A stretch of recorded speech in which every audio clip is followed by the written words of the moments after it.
سب ہی قائل کہ ایک دن قصور ہوگا، ضرور ہوگا، جہاں پذاغ امام ہوں گے ظہور ہوگا، ضرور سکوت لازم ہے۔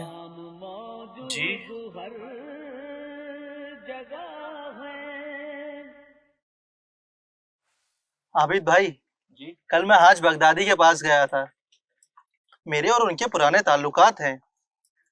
میں نے انہیں 2 مرتبہ سلام کیا، مخاطب ہوئے، سلام کا جواب دیا، کچھ خود بخود مسکرائے۔ عجب سا لگا۔ میں نے محسوس کیا کہ ان کے تبسم کے ساتھ ایک نور کی لکیر جیسے ان کے لبوں سے گزر گئی۔ وہ دیکھو، ہمارے کوچے سے مرزا حسین نوری جا رہے ہیں۔ وہ بلا وجہ تو کہیں جاتے نہیں، ہمہ وقت کچھ نہ کچھ لکھنے میں مصروف رہتے ہیں۔ السلام علیکم۔ علیکم السلام ورحمۃ اللہ وبرکاتہ۔ اس وقت جناب کہاں تشریف لے جا رہے ہیں؟ حاج بغدادی کے یہاں۔ حاج بغدادی کیا وجہ؟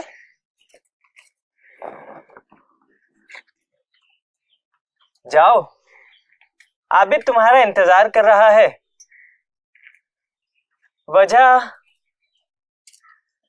وجہ بعد میں خود بخود زیر قلم آ جائے گی۔ جی بہتر۔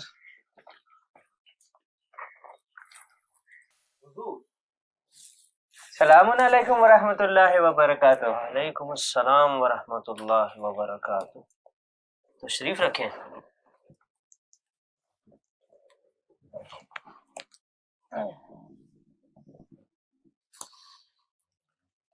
الحمدللہ، نصیب نے یاوری کی، آپ تشریف لائے۔ اس ناچیز کے لائق کوئی خدمت گزاری تو آج میرا فریضہ ہے۔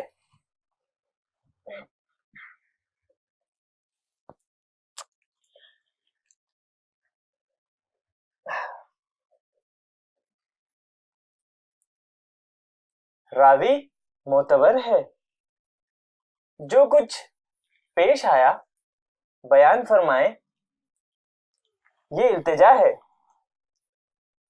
حاجی، میں کتاب لکھ رہا ہوں، نجم الثاقب، اور میں یہ نہیں چاہتا ہوں کہ اس میں کوئی ایک چیز بھی ایسی لکھوں کہ جس میں کوئی شک کی لکیر بھی کھینچ سکے۔ لہذا جب تک پورا واقعہ نہ سن لوں اسے قلم بند کیسے کر سکتا ہوں؟ میں اس معاملے میں بڑا محتاط ہوں۔ انشاءاللہ میں کوشش کرتا ہوں۔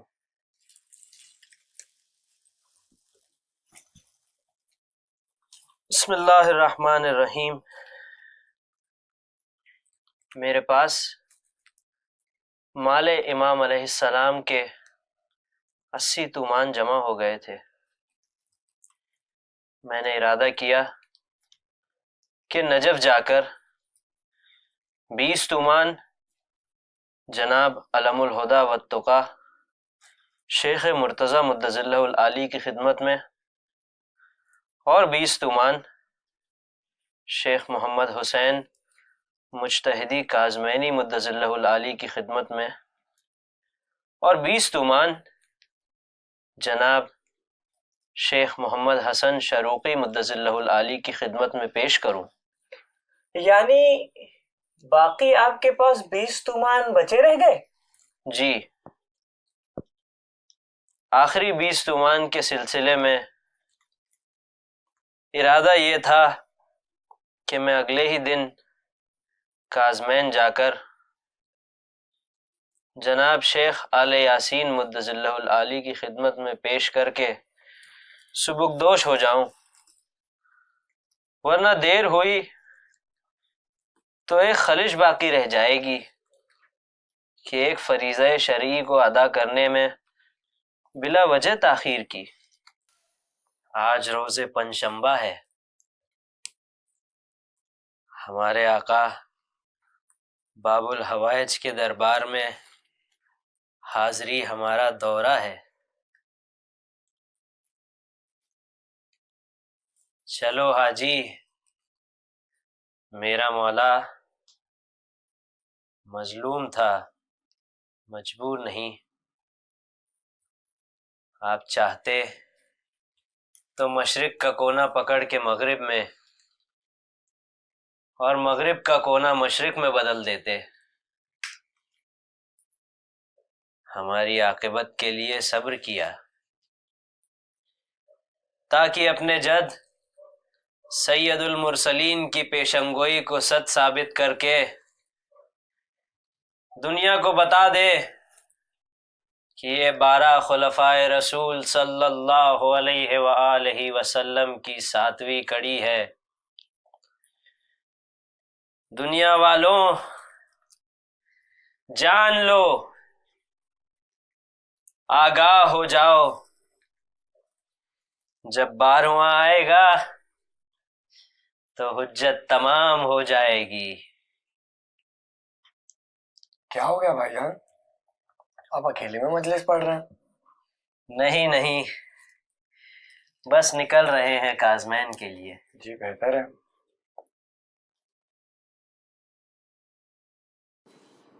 السلام علیکم. وعلیکم السلام ورحمۃ اللہ. آئیے جناب.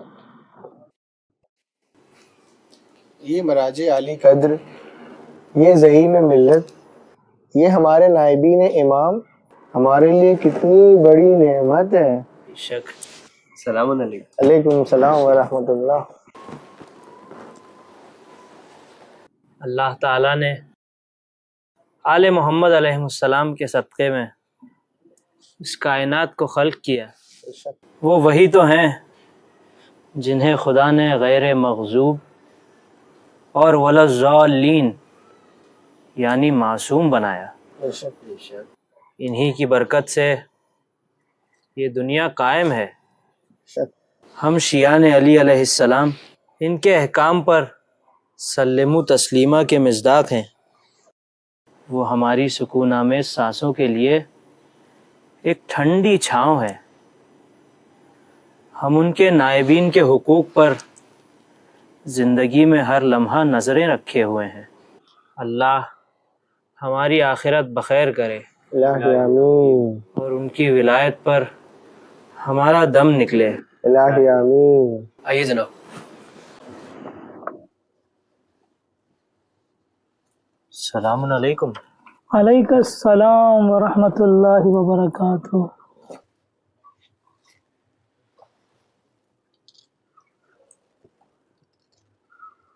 حاجی، کتنا اچھا ہوتا کہ آج کی رات تم میرے مہمان بن جاتے اور مجھے تمہاری میزبانی کرنے کا موقع دیتے. سرکار، میرے لیے اس سے بڑی اور کیا سعادت ہوگی کہ آپ جیسے متقی و پرہیزگار عالم باعمل کے ساتھ اپنا وقت گزاروں. لیکن کیا حاجی؟ لیکن آج شب جمعہ ہے اور آج ہی کے روز میں اپنے ملازموں کو تنخواہ تقسیم کرتا ہوں. اسی لیے میں نے قصد کیا تھا کہ آپ سے جانے کی اجازت طلب کرنے کے بعد نماز ظہرین حرم جوادین علیہ السلام میں ادا کروں گا اور بغداد کی طرف روانہ ہو جاؤں گا. اچھا حاجی، جیسا بہتر سمجھو. خدا حافظ. خدا حافظ. حاجی، اپنا قرض تو ادا کرو. ہاں بھائی ہاں، یہ ہمارا فرض بھی ہے اور آپ کا قرض بھی. کاش کہ میرا سماج اسے اچھی طرح سمجھ لیتا. خورشید امامت ظاہر ہوگا پردہ غیب سے. وہ ابر گوہر بار ہے، بوند بوند موتی ہے، لمحہ لمحہ زندگی کا کشکول ہے. اللہ تمہیں زیارت سے مشرف کرے. الہی آمین.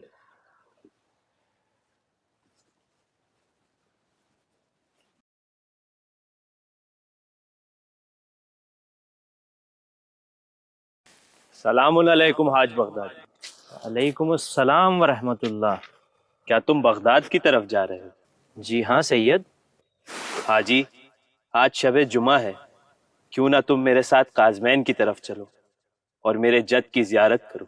سید یہ میرے لیے بہت خوش قسمتی کی بات ہوگی، لیکن آج پنجشنبہ ہے اور آج ہی کے روز میں اپنے ملازموں کو تنخواہ تقسیم کرتا ہوں، اسی لیے میں نے آج دوپہر میں ہی زیارت کر لی اور اب بغداد کی طرف جا رہا ہوں. حاجی قازمین کی طرف پلٹ چلو تاکہ میں گواہی دے سکوں کہ تم میرے جد امیر المومنین علی ابن ابی طالب علیہ السلام کے اور میرے دوستوں میں سے ہو، اور ساتھ ہی شیخ آل یاسین بھی اس بات کی گواہی دیں گے. اللہ بزرگ و برتر نے فرمایا ہے کہ 2 گواہ قرار دو.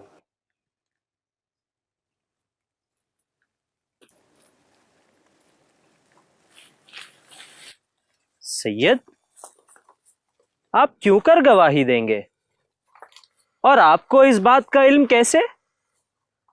جس کا حق اس تک پہنچا دیا جائے وہ بھلا کیسے حق پہنچانے والے کو نہیں پہچانے گا؟ کون سا حق؟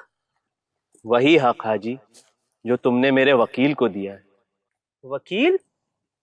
سید آپ کے وکیل کون ہیں؟ شیخ محمد حسن. کیا وہ آپ کے وکیل ہیں؟ ہاں وہ میرے وکیل ہیں.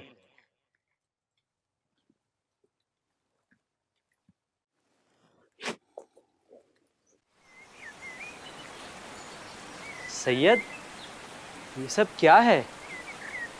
موسم جانفزا، دریائے آب رواں، دیدہ زیب، یہ انار کے درخت پھلوں سے بھرے ہوئے، یہ موسمبی کی طرح خوشنما پھلوں کے شجر. ایسا لگتا ہے کہ کوئی خطہ یا ٹکڑا بہشت سے زمین پر آ گیا ہو.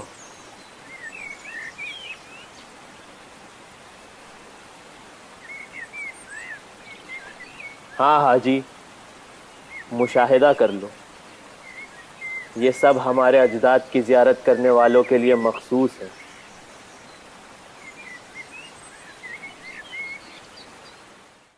سید میرے ذہن میں چند سوالات ہیں، اگر اجازت دیں تو دریافت کروں؟ اجازت ہے. مرحوم شیخ عبد الرزاق جو ایک مرد مدرس تھے، میں ایک روز ان کی خدمت میں حاضر ہوا تو دیکھا کہ وہ کہہ رہے تھے اگر کوئی شخص دنوں میں روزے رکھے، راتوں کو عبادت کرے، 40 حج اور 40 عمرے بجا لائے، حتیٰ کہ صفا و مروہ کے درمیان مر جائے، لیکن اگر اس کے دل میں ولایت امیر المومنین علی ابن ابی طالب علیہ السلام نہیں ہے تو اسے کچھ فائدہ نہیں ہوگا.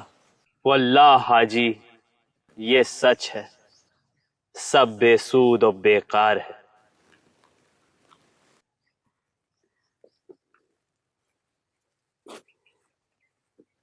سید میرا اگلا سوال یہ ہے کہ میرے ایک رشتہ دار ہیں، کیا وہ امیر المومنین علیہ السلام کے دوست ہیں؟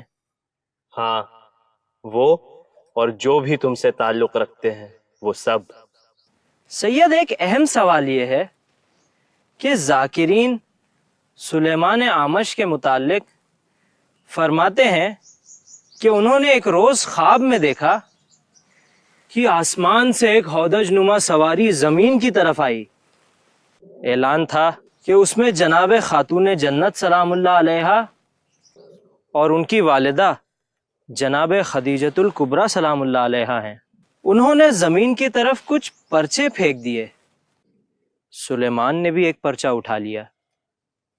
وہ شب جمعہ تھی. اس پرچے میں لکھا تھا کہ جو شخص شب جمعہ امام حسین علیہ السلام کی زیارت کرے گا اس کے لیے امان ہے. واللہ یہ سچ ہے.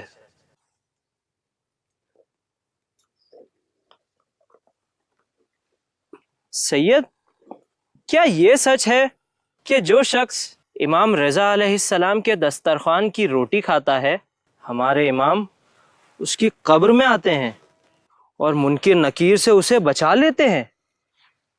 سچ ہے حاجی، ہمارے جد اس کی قبر میں آتے ہیں۔ سید، مجھے بھی کچھ وقت پہلے امام رضا علیہ السلام کی زیارت کی توفیق ملی تھی، کیا میری زیارت قبول ہے؟ قبول ہے انشاءاللہ۔ سید، میرے ایک دوست جناب شیخ محمد حسن بزاز باشی، جو کہ زیارت امام رضا علیہ السلام کے دوران میرے ہمسفر تھے، کیا ان کی زیارت قبول ہے؟ قبول ہے۔ کیا اس شخص کی زیارت قبول ہے جو ہمارے ساتھ راہ مشہد میں تھا؟ بغداد کے کچھ امیر بھی اس قافلے میں موجود تھے جو لہو و لعب میں مصروف تھے، یہ شخص بھی ان کے ساتھ شامل ہو گیا تھا۔ سید، کیا اس شخص کی زیارت قبول ہے؟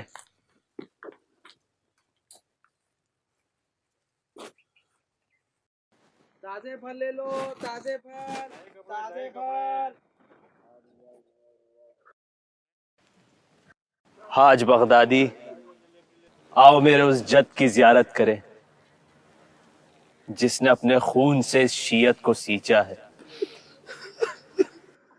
وہ ایک مینارہ نور ہے، اللہ سبحانہ و تعالی کی نعمتیں ان پر نازل ہوتی ہیں، انہیں دیکھ کر مسافر ایمان کی صراط مستقیم پر چلتے ہیں۔ جو انہیں مانتا ہے وہ غیر مغضوب ہے، جو ان کے راستے پر چلتا ہے وہ وللضالین کا مصداق ہے۔ آپ کی زبان سے سننے کے بعد ایسا لگتا ہے ہم بھی اپنے امام علیہ السلام کے ساتھ چلے جاتے زندان میں تو کتنا اچھا ہوتا۔ حاجی، یہ تمہاری محبت کا ایک بہت بڑا ثبوت ہے، اور میں تمہاری میرے جد کے ساتھ محبت کی شہادت دیتا ہوں۔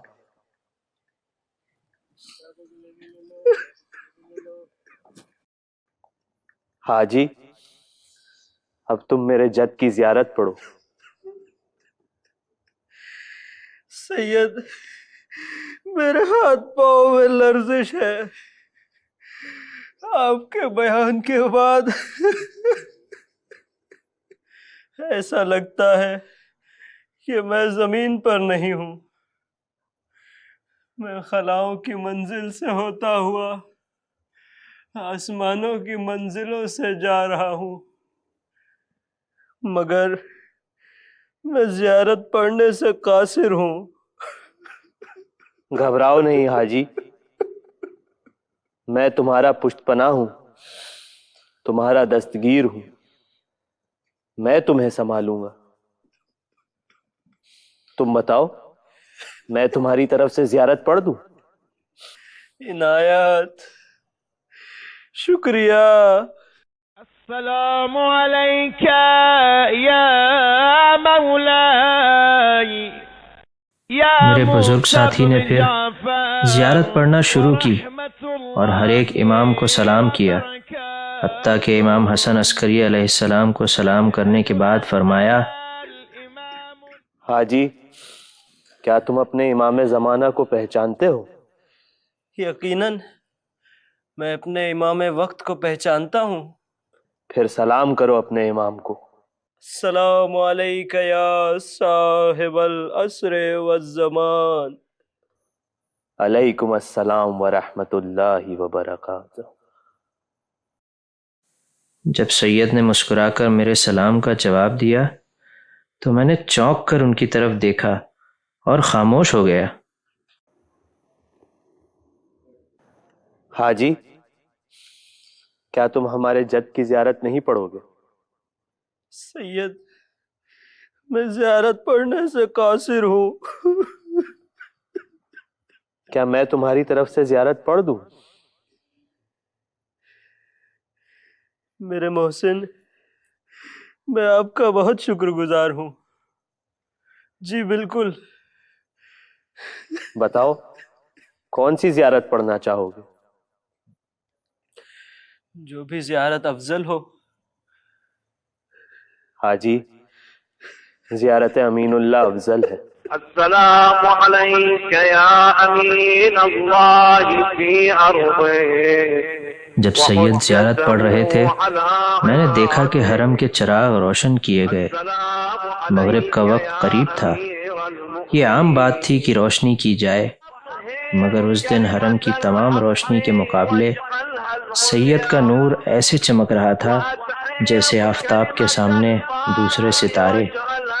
میں اسی سوچ میں کھو گیا اور زیارت امین اللہ مکمل کرنے کے بعد سید مجھ سے مخاطب ہوئے.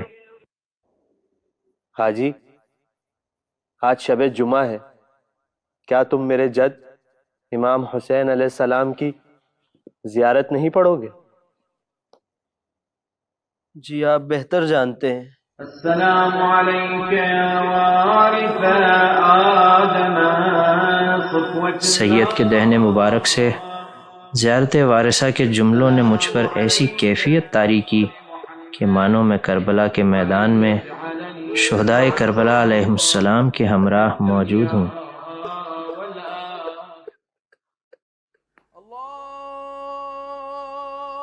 حاج بغدادی، ہم بھی باوضو ہیں، تم بھی باوضو ہو. آؤ نماز جماعت میں شرکت کریں.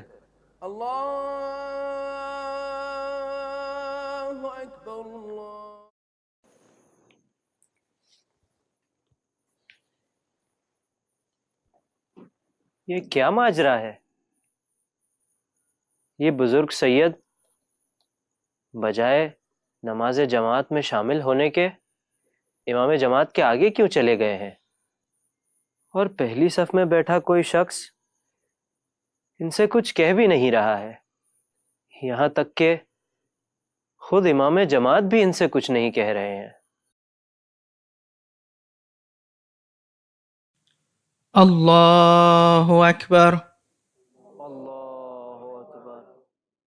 بسم اللہ الرحمن الرحیم. الحمد للہ رب العالمین الرحمن الرحیم. سبحان ربی العلی وبحمدہ. السلام علیکم ورحمۃ اللہ وبرکاتہ. اللہ اکبر اللہ اکبر اللہ اکبر. اللہم صلی علی محمد وآل محمد وعجل فرجہم.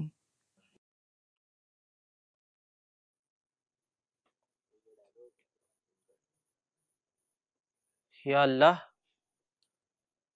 وہ بزرگ سید کہاں چلے گئے؟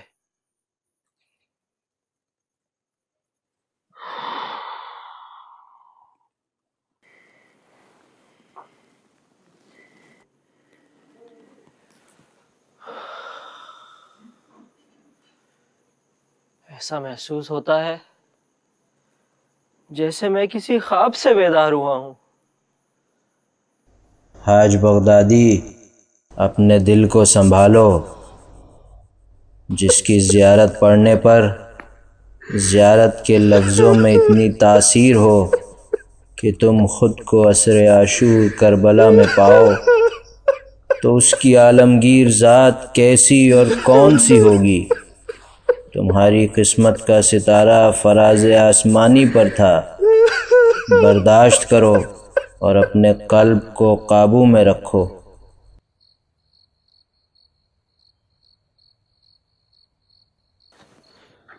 سنو بھائی، سنو بھائی، میرے ساتھ وہ جو بزرگ سید آئے تھے، کیا تم نے انہیں دیکھا ہے؟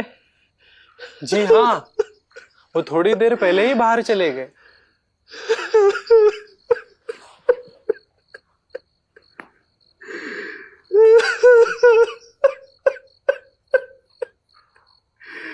یا اللہ، میں ان سے کیسے غافل ہو گیا؟ آپ اس طرح سے کیوں رو رہے ہیں؟ کیا وہ آپ کے دوست تھے؟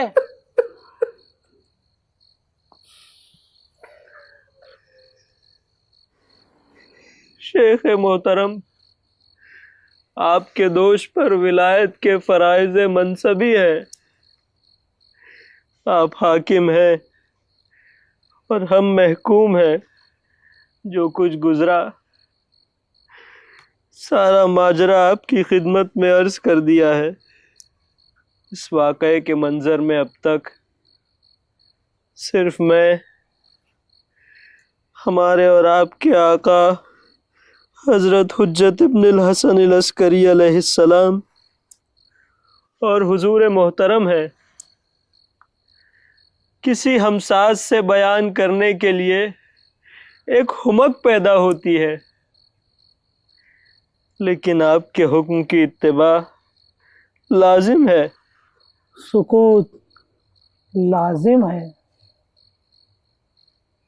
آپ میرے بزرگ ہیں، حتیٰ کہ اس دور غیبت میں امام وقت علیہ السلام کے نائب ہیں۔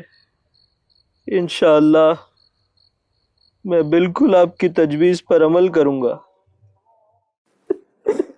حاجی، جب شیخ آل یاسین جو کہ مرجع عالی قدر ہے، جب انہوں نے آپ سے اس واقعے کو کسی سے نقل کرنے کے لیے منع کیا تھا تو آپ نے سلم و تسلیمہ سے تجاوز کیوں کیا؟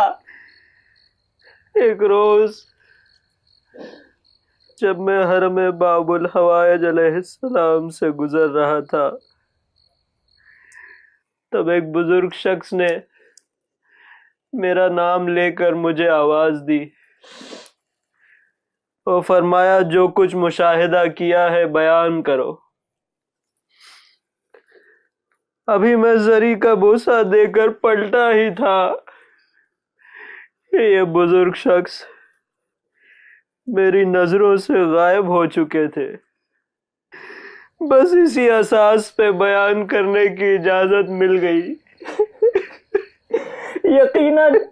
یقیناً ہمارے امام غیب کی باتوں کو جاننے والے ہیں اور ہمیں صرف انہی باتوں پر عمل کرنے کا حکم دیتے ہیں کہ جو ان کے شیعوں کے حق میں بہتر ہے۔ وہ سفر جو امام علیہ السلام کے ساتھ تھا، تاریخ کا ایک ایسا ورق ہے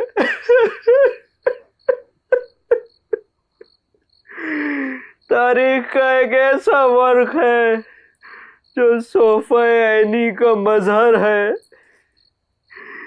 وہی امام کی خوشبو،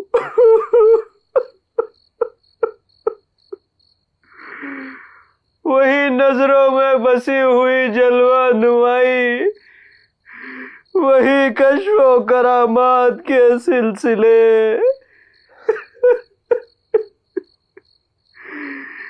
پھر ہم کیوں نا امید ہو، وہ آئیں گے، وہ ضرور آئیں گے۔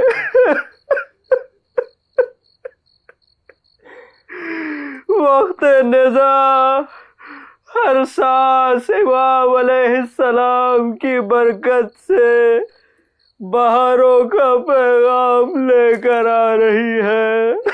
اے کاش، اے کاش، اے کاش۔ حاجی، آپ جیسے امام کے چاہنے والوں کی تعداد اگر ایک کثرت سے پیدا ہو جائے تو بالیقین ہمارے امام کے ظہور میں تعجیل ہوگی۔ الہی آمین۔